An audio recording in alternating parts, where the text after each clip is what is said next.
This must be very painful for you.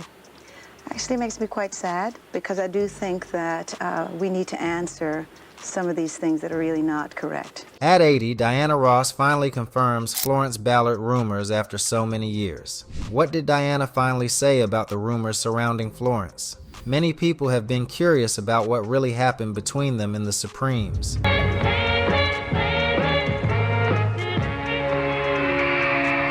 Will this new information change how people view their relationship? Let's take a closer look. Florence Ballard, 21, not married, still looking for my baby love. Florence Ballard was a gifted singer with a voice like no other. Her angelic, rich, and powerful vocals made her stand out in the world of music. Ballard was born on June 30th, 1943 in Detroit, Michigan. She was the 9th of 15 children in her family. Her mother, L.L.Y. Wilson, came from Mississippi, and her father, Jesse Ballard, was from Alabama. Florence remembered how hard life was growing up. She often shared a bed with 4 of her sisters and went to school wearing shoes with holes in them. The family had to move a lot because they couldn't always afford to stay in one place. My childhood was very bright. Of course, we were poor, but it was a happy type of family. It was a big family. Since her parents couldn't afford toys, music became a big part of the kids' lives. Singing brought joy to their difficult days. Although her parents didn't go to church much, they made sure their children attended regularly. Florence's love for singing grew even more in church, where she sang in front of the congregation as early as 5 years old. When I was 5 years old, I remember singing in churches, at home, in front of relatives, and I used to even open a window in the winter and sing out the window. The Ballard family eventually moved to the Brewster Douglass housing projects in 1958. This was a big turning point for Florence. It was here that she met Mary Wilson and Diana Ross. The 3 girls lived in the same neighborhood and quickly became friends. Mary and Florence went to the same elementary school, and Mary and Diana went to the same church. Little did they know this friendship would lead to something incredible.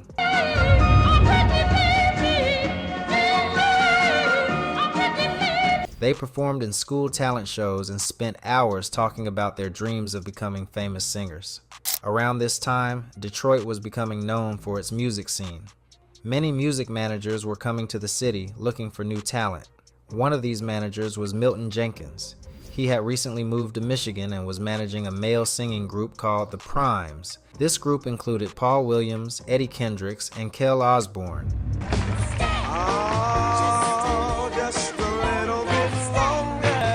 Jenkins had a big idea. He wanted to form a female group to perform alongside the Primes. Luckily for Flo, Jenkins was dating her older sister, Maxine Ballard. Maxine told Jenkins about Flo's singing talent and set up an audition for her. Maxine took Flo to Jenkins's house, and Flo gave it her all during the audition.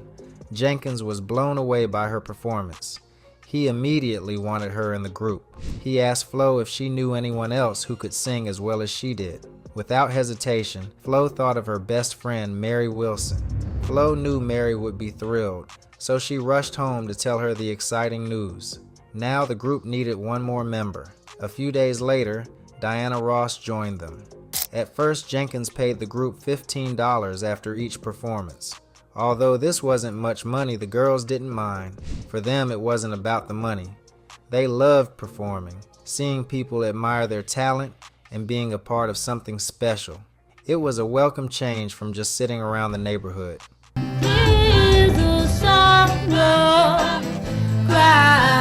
Now in 1959, something terrible happened that changed her world forever. Her father, the main provider for the family, passed away from cancer. Losing her father, who was her biggest support and strength, hurt her deeply. She found it hard to accept that he was gone. Even with all this sadness, Flo didn't stop chasing her dream of singing. A year later, in 1960, Flo and her group decided they wanted to become stars. They knew the only way to do this was by signing a deal with a record company. Their big chance came when they auditioned for Berry Gordy, the founder of Motown Records. Berry was impressed by their talent but had one piece of advice. He told them to finish high school first and then audition again. This advice was tough to hear but gave them a clear goal for the future. Still, the girls had their eyes on something bigger, Motown Records. They worked hard to get noticed by Motown, even doing small tasks like clapping and singing background vocals on other artists' songs. Diana Ross, one of the members, even worked as a secretary for Motown's boss, Berry Gordy. Their persistence paid off when Gordy finally agreed to let them record some songs. In 1961, Gordy said he'd sign them if they changed their name. Florence came up with The Supremes, and that's how the group's name was born.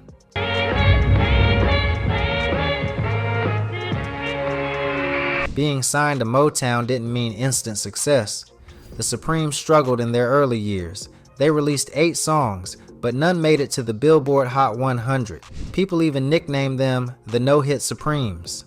One song, Buttered Popcorn, with Florence as the lead singer, was popular in the Midwest but still didn't chart nationally. Despite the struggles, Berry Gordy believed in them and encouraged them to keep going. In 1962, Florence briefly replaced a member of another Motown group, the Marvelettes, while one of their singers was on maternity leave. Around this time, Barbara Martin, who had joined the Supremes after another member left, decided to leave the group, turning it into a trio. In 1963, things started to change. Their song, When the Love Light Starts Shining Through His Eyes, became their first hit.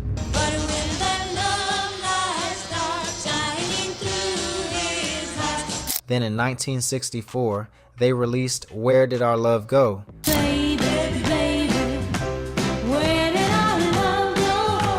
which became their first #1 hit on the Billboard Hot 100. This was just the beginning. Between 1964 and 1967, the Supremes, now led by Diana Ross, had 10 #1 hits. They became one of the biggest groups in the world. Florence wasn't just a founding member, she had an incredible voice.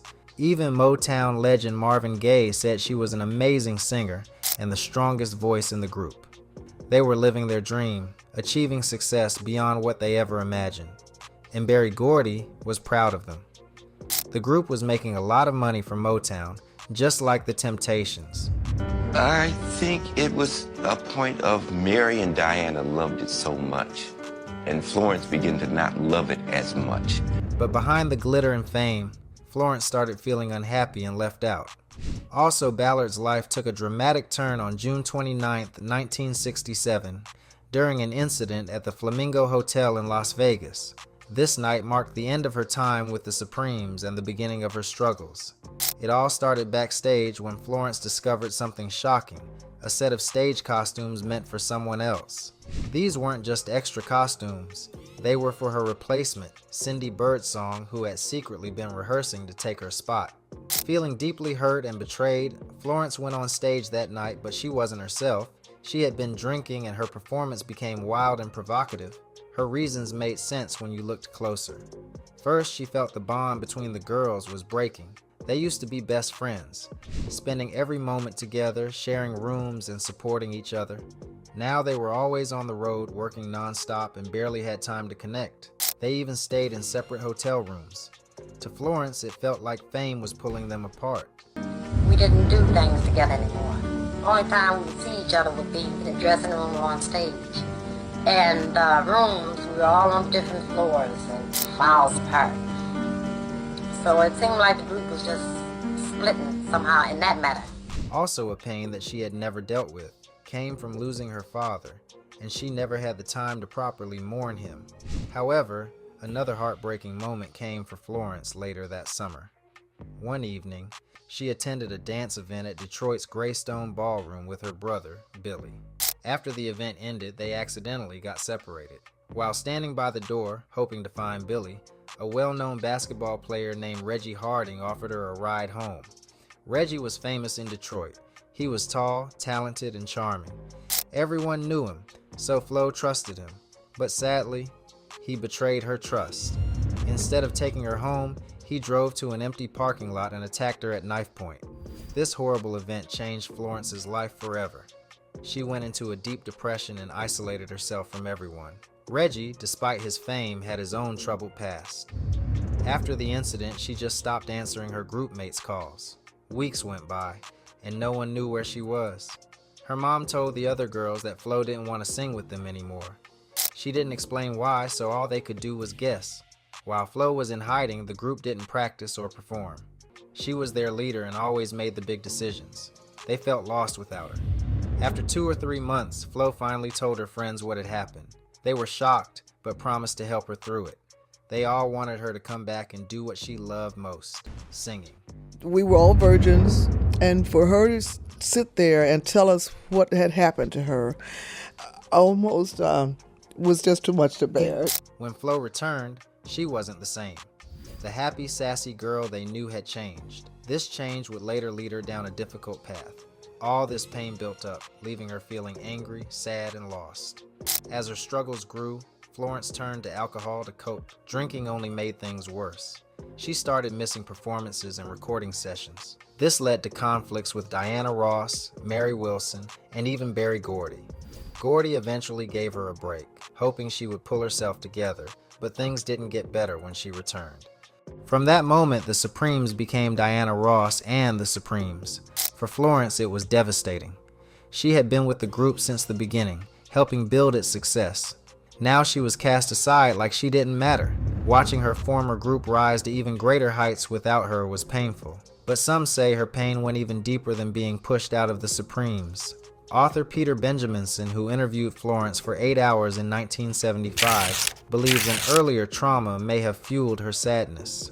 Florence's sister, Maxine Ballard, revealed that the assault left Florence feeling like something valuable had been stolen from her. Mary Wilson, Florence's close friend and fellow Supreme, also believed this tragic event changed her forever. Mary once said the assault ate away at Flo's insides and left her scared and vulnerable for the rest of her life. Florence carried this pain with her even as she tried to smile and perform on stage. After being let go, Florence tried to start a solo career, but it didn't take off. Motown, known for its tough contracts and unfair treatment of artists, didn't support her. Florence struggled financially and emotionally. She spent years battling legal issues with lawyers she hired to fight Motown. In 1968, Florence was frustrated with her situation at Motown Records. Through her attorney, Leonard Bourne, she pushed Motown to release her from her contract. On February 2, 1968, her wish was granted. Just a few weeks later, on February 29th, she married Thomas Chapman, a Motown chauffeur, in a private ceremony in Hawaii. Thomas soon became her manager. The couple had been dating since 1967 and later welcomed 3 daughters, twins Michelle Denise and Nicole Renee, born in 1968, and Lisa Sabrina, born in 1972.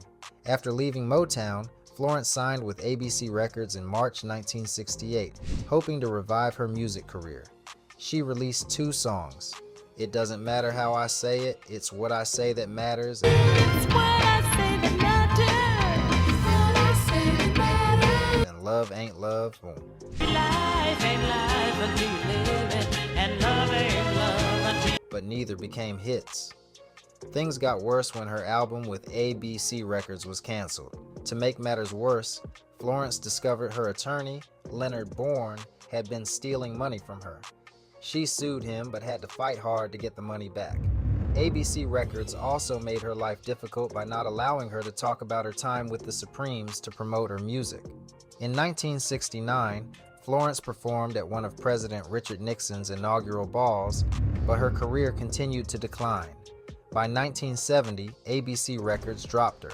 With little money left, Florence tried to sue Motown for unpaid royalties in 1971. Unfortunately, she lost the case. Florence's personal life also began to fall apart. Her husband, Thomas Chapman, became abusive and eventually left her. In 1971, her home was foreclosed, leaving her and her children without a place to live. Struggling with depression and poverty, she turned to alcohol and stepped away from the spotlight. When Diana Ross found out that Florence was struggling and reached out to her, Diana offered her money, showing she cared. Sadly, Florence's husband and manager messed up the chance for them to make up, and the problems between them grew. It was not easy because to see Diane moving on and to see Florence, her whole, not just her life, I mean her soul. Florence's soul was totally, it was tormented. Later on, Florence moved in with her sister, Maxine, and in 1974, Mary Wilson invited her to join the Supremes on stage at Magic Mountain. Florence only played the tambourine during the performance and told Mary she no longer wanted to sing. Around this time, Florence's story began to appear in newspapers. People learned she had applied for welfare and was struggling. She entered a rehab program at Henry Ford Hospital and slowly began to recover. In early 1975, Florence received a settlement from her former attorney's insurance company. This money allowed her to buy a small house on Shaftesbury Avenue, giving her a chance to start over. So in 1975, she decided to return to singing, hoping to rebuild her career. Her big comeback performance happened on June 25, 1975, at the Henry and Edsel Ford Auditorium in Detroit.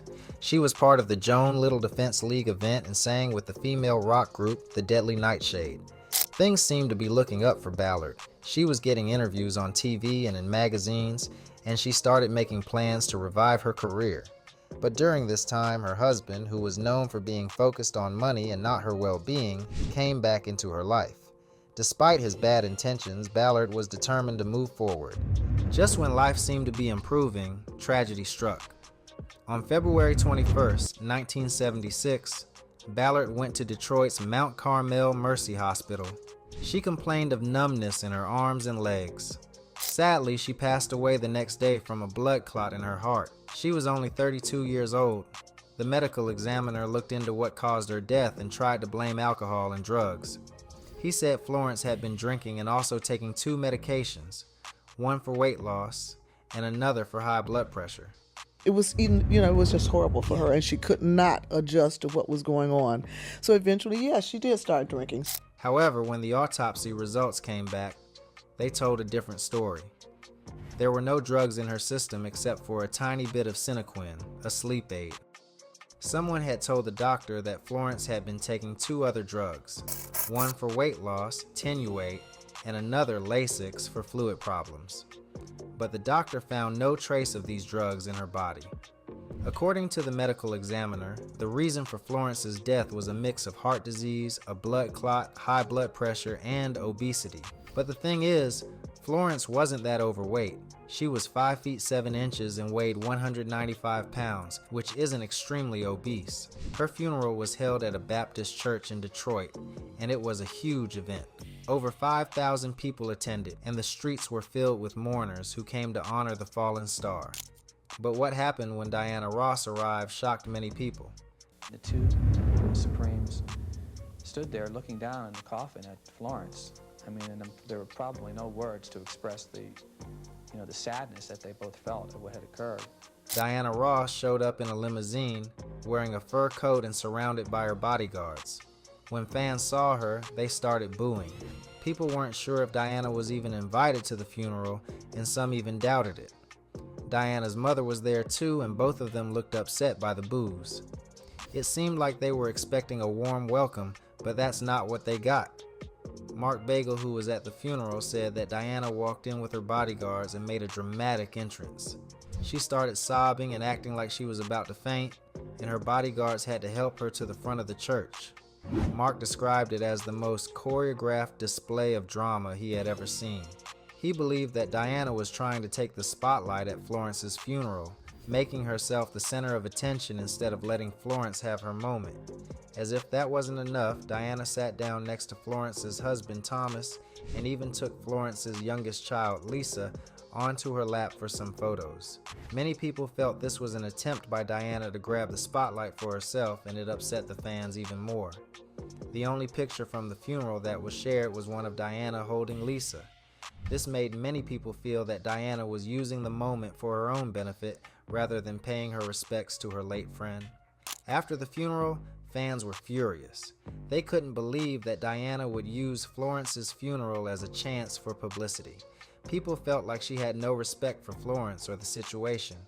But despite all the drama, there was one thing that Diana could not take away from Florence: her incredible voice. Mary Wilson, another member of the Supremes, later said that Florence was just as talented as legendary singers like Etta James and Aretha Franklin. Some people called Florence the Forgotten Supreme, but she wasn't forgotten by everyone. She was the voice of the Supremes, and many believe the group wouldn't have been the same without her. Well, I think I'm going out of my... Over the years, people have questioned the cause of her death. Some, including her sister Maxine, believe there might have been foul play. There were rumors that Ballard was working on a book that could have revealed secrets about her life and career. Others think her death might have been linked to years of alcohol abuse. Whatever the truth is, her passing was heartbreaking and far too soon. Florence's daughter also spoke out in an interview. She shared the struggles of growing up without her mom and how Diana Ross set up a trust fund to give them $10,000 each.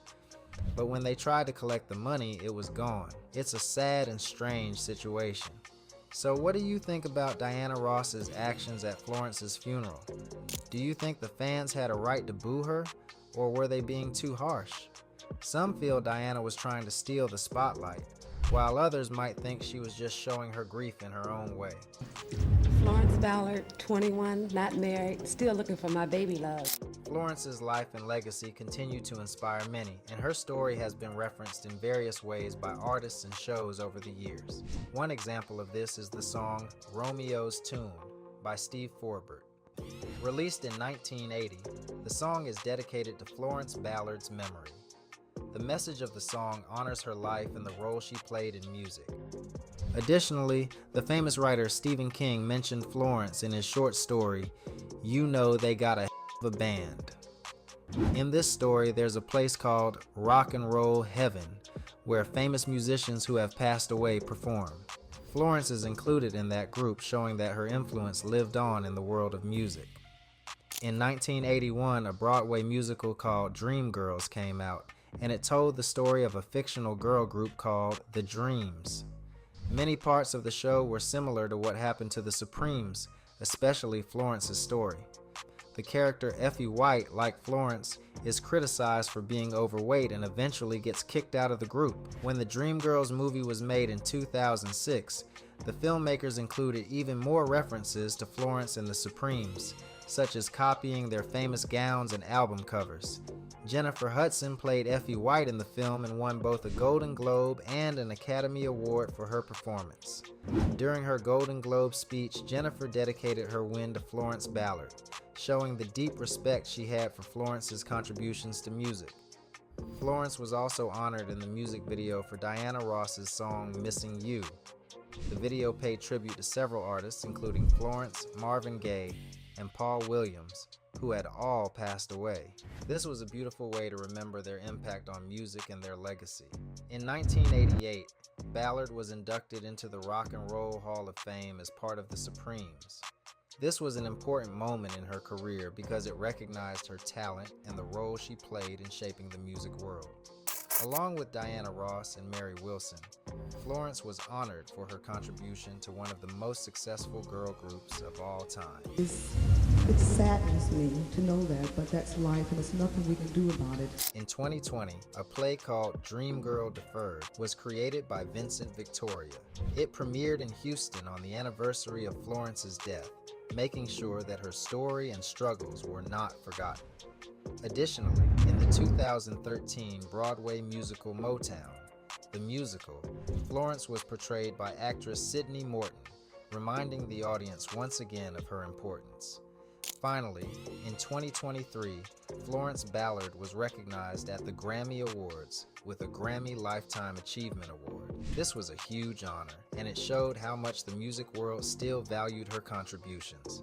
Even after all these years, Florence Ballard's legacy continues to inspire and influence musicians and fans around the world.